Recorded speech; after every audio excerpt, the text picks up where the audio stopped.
Welcome to the Heavy Spoilers Show. I'm your host Paul, and in this video we're breaking down Deadpool and Wolverine. The movie is now out, and I thought we'd do this breakdown of every cameo in the film. This is in case you missed some, and I also want to talk about the history behind some of the actors and their appearances. Obviously, heavy spoilers ahead, so if you don't want it ruined, then I'll recommend you turn off now. Please hit the thumbs up if you enjoyed, and also don't forget to subscribe for breakdowns like this every day. With that out of the way, thank you for clicking this. Now let's get into the video. Avengers!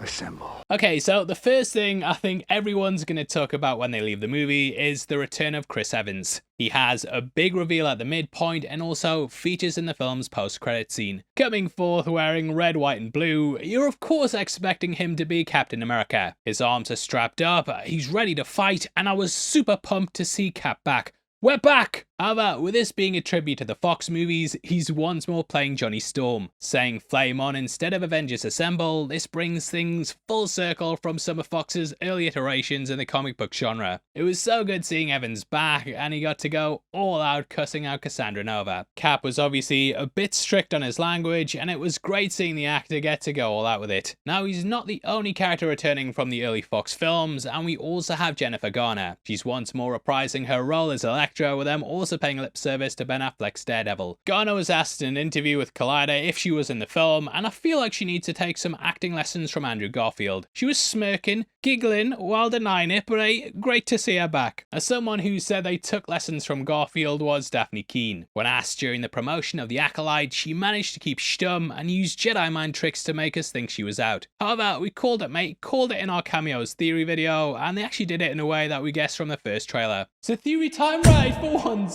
Reprising her role as X-23, this is a return for the character after the events of Logan. Now alongside her is Blade, who is once more played by Wesley Snipes. Blade basically saved Marvel from bankruptcy in the 90s, with it being a big gamble putting out that movie. Luckily, it was great success, and you could say Blade paved the way for what was to come. Obviously, we had the Superman and Batman movies before this, but those Marvel movies, don't know if you guys were there, but yeah, they were pretty bad. That Captain America one, and the Fantastic Four as well, dear me. Made Madame Web look like Citizen Kane. Either way, the Blade reboot's been in development hell, with there being several rewrites of it from the ground up. Wesley Snipes even dunked on this on Twitter, and it kind of feels like he might be the only version of Blade we get. He even makes a joke about this in the movie, but I do hope that they finally get that film off the ground. I'd love to see him incorporated into the new one in some way though, and the guys definitely still got it. Now though he mentions how he's the only Blade, there's also potentially a nod to the TV one. We have a guy in a trench coat, and though it's not Sticky Fingers, it could be a reference to the character overall. Now alongside Blade is also Channing Tatum, who's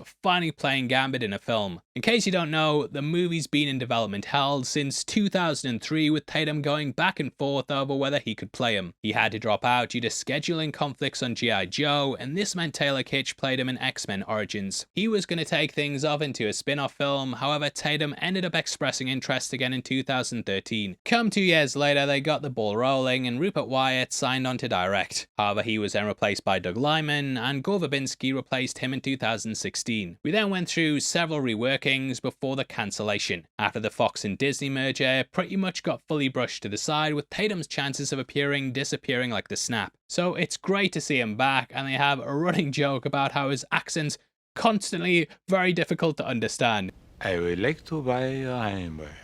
Guy even sounds like Chet Hanks at points, and it's gonna be a white boy summer, shimbo! This video is sponsored by World of Warships Legends. World of Warships Legends is a massive multiplayer free-to-play console game for naval battle enthusiasts. Historically accurate to the time, you can scout and destroy your enemies with powerful warships. This is a game that requires more than just fast reflexes, and players need to think strategically in order to play. Every decision is important, and it's a game that will test your mind in more ways than one. World of Warships Legends have teamed up with the Star Trek universe to bring the iconic commanders, famous ships, unique skins, flags, and patches from this beloved sci-fi franchise. Q is curious how commanders from across the system would do without modern technology, so he sends some representatives back in time to command the historical warships of Earth. Whether you win or lose is up to you, and if you log into the game between July 8th and August 4th, then you're gonna unlock a unique Star Trek port. This will give you access to none other than Captain Jean-Luc Picard for free. Along with this, you can also unlock Spock, Garen, and Sealer. The game allows you to tour the bridge of the Starship Enterprise and access unique ship skins and camos. If you're new to the game as well, you can also get some rewards for boldly going where you've never gone before. These include the American Tier 3 Premium Battleship Arkansas, the German Tier 3 Cruiser Karlsruhe, 7 days of a premium account, 5 common crates, 10 red, white and blue camouflages, and 10 hunter camouflages. Now you can all play this from the comfort of your own home using either a PlayStation or Xbox. It's super easy to pick up and you can become a skilled commander after just a couple battles. 8 million players have joined the game and there's endless opportunities. Just click my link in the description and go and download the game now. This will take you through to the Star Trek page, which is an add-on you have to check out. Huge thank you again to World of Warships Legends for sponsoring today's video. Make sure you click the link in the description and go and play it now.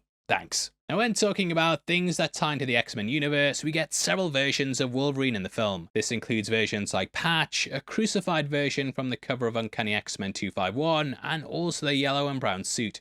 We also have a comically accurate shot of Wolverine with Hugh Jackman's face akin to how they did skinny Steve Rogers. Deadpool also approaches a porch at one point and catches a grey-bearded Wolverine that's wearing a cowboy hat. This is obviously a nod to Old Man Logan, and that giant Ant-Man corpse is a nod to that comic as well. Now there's also a nod to the 90s Wolverine version that has crazy big hair. During these moments we also see Henry Cavill playing an alternate variant of him. This is such a massive thing for the movie, as Cavill's obviously being fan cast as him for years. During those long dark periods where it seemed like he was fully out as Superman, there was the hope he'd play Wolvie in the MCU. Then DC brought him back as Superman, but we all know how that ended up turning out. So seeing him here is brilliant, and I'm hopeful that they bring him back in some way down the line. Jackman definitely deserves to be in Secret Wars, and I think he should be one of the main characters in it. Beyond that though, I think the guy's gonna have to hang up the claws eventually, and I'd love to see Cavill taking over. Guy got messed around so much DC, and I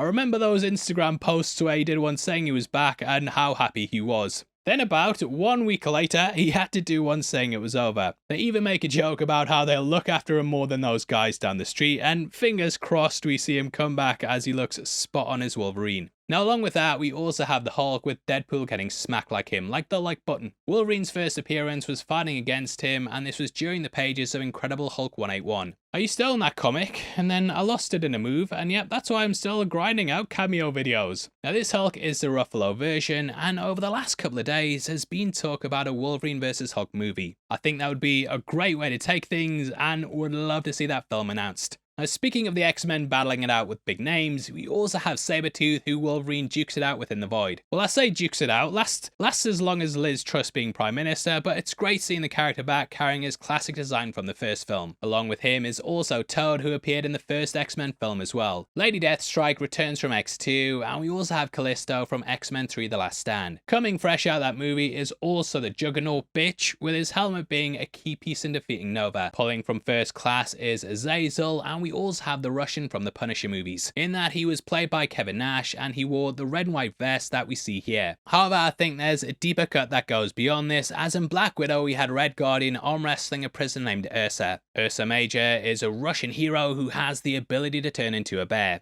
He's been listed as being the first mutant in the MCU, and he was played by Olivia Richards. I didn't get a proper look at him here, but the actor does look similar, and thus they've kind of mushed together the Easter eggs for this. Now the Punisher is also mentioned throughout, with Blade using his rocket launcher too. I think that we also get an appearance of Psylocke at one point as well. She appeared in X-Men Apocalypse and was portrayed by Olivia Munn. We also have a major cameo in the movie that I haven't actually seen anybody talking about. It's crazy because he pops up in the movie twice, but nobody seems to have brought him up. It is, of course, the guy from Slot Lights. Now as we get towards the final act, they bring in a lot of Deadpool variants. These include Lady Deadpool, who's played by Blake Lively. Blake is of course Ryan Reynolds' real life wife, and he also makes a joke earlier in the film about getting an extra bone when watching Gossip Girl. Now Blake being in it is something you only learn from watching the credits, and these also reveal who Matthew McConaughey is playing. He's behind Cowboy Deadpool, with that also being a big cameo for the film. Kidpool appears, Headpool, Greatest Showman Deadpool, and Babypool as well, along with Dogpool being a big part of the cast. We also have a Welsh Deadpool, which is a reference to Wrexham Football Club, which Reynolds is of course heavily involved with. Frederick Wilson also appears too, along with King Deadpool. Deadpool 2099 is there amongst the fathers, and apparently Rob McElhenney is a TVA soldier. Happy Hogan of course also appears in the opening of the movie, with him rejecting Deadpool from joining the Avengers. On top of this, we also have B-15, which I don't know if that's classed as a cameo, but she's there. We might as well put her in the video. Also, who could forget Stan Lee appearing on a bus? Rest in peace, and that was every cameo we managed to spot in the movie. If we missed any, then make sure you drop them in the comments section below. Please hit the thumbs up while you're down there, and if you want to support the channel as a member of the Spoiler Society, then please click the join button. You get early access to videos every week, and it goes a massive way towards helping us out. If you want to get some Heavy Spoilers merch, we've also got our t-shirt line located just below the video that will let you pick up all kinds of tops like our Theory Time one, House of Dragon stuff, The Boys, Marvel tees, and a lot more. Huge thank you to everyone who's picked one up. We really appreciate it, and you guys are the best. You know, the support just means the world to me. Now if you want something else to watch, we've got our big breakdown of the film on screen right now. This goes through all the plot, Easter eggs, things we spotted, the callbacks to the comics, and everything you might have missed. It's also our big review on the film, so if you want to learn my thoughts, then head over there after this. But out of the way, huge thank you for sticking through this video. I've been your host Paul, you have been the best, and I'll see you next time. Take care, peace.